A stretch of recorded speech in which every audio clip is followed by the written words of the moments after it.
Hello guys, আসসালামু আলাইকুম। আবার আপনাদের মাঝে একটি নতুন ভিডিও নিয়ে চলে আসলাম। তো আপনারা দেখতেই পাচ্ছেন এই যে এখানে অনেক সুন্দর সুন্দর গাছপালা রয়েছে, অনেক সুন্দর সুন্দর ডালপালা গাছপালা রয়েছে, বিভিন্ন ধরনের গাছপালা রয়েছে গাইস, আপনারা দেখতেই পাচ্ছেন। তো আশা করি আপনাদের অনেক ভালো লাগবে। তো দেখতেই পাচ্ছেন এখানে কি সুন্দর সুন্দর গাছপালা ডালপালা রয়েছে। তো আশা করি আপনাদের কি গাইস দেখতেই পাচ্ছেন অনেক সুন্দর লাগছে এইগুলা। দেখতেই পাচ্ছেন আপনারা কি সুন্দর গাছ এইগুলা। তো আশা করি আপনাদের অনেক ভালো লাগবে। তো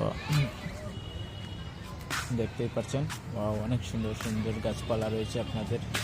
তো দেখতেই পাচ্ছেন গাইস, ওয়াও কি সুন্দর সুন্দর লাগছে এগুলা, আসলে অনেক অসাধারণ লাগছে এগুলো। তাহলে আপনি চাইলে এইগুলো নিতে পারেন আমাদের কাছ থেকে। তো যে কোনো সময় যে কোনো টাইমে যে কোনো পরিস্থিতিতে আপনারা আসতে পারেন আমাদের কাছে। তো আসলে তো এই যে এখানে একটি ফুল গাছ রয়েছে, তো সুন্দর লাগছে এইটাকে। তো আপনার কি বলবো গাইস, কিছুই বলার নাই। ফয়সাল। তো আপনারা দেখতেই পাচ্ছেন অনেক অনেক সুন্দর সুন্দর গাছপালা রয়েছে, ডালপালা রয়েছে। তো কি বলবো গাইস, অনেক সুন্দর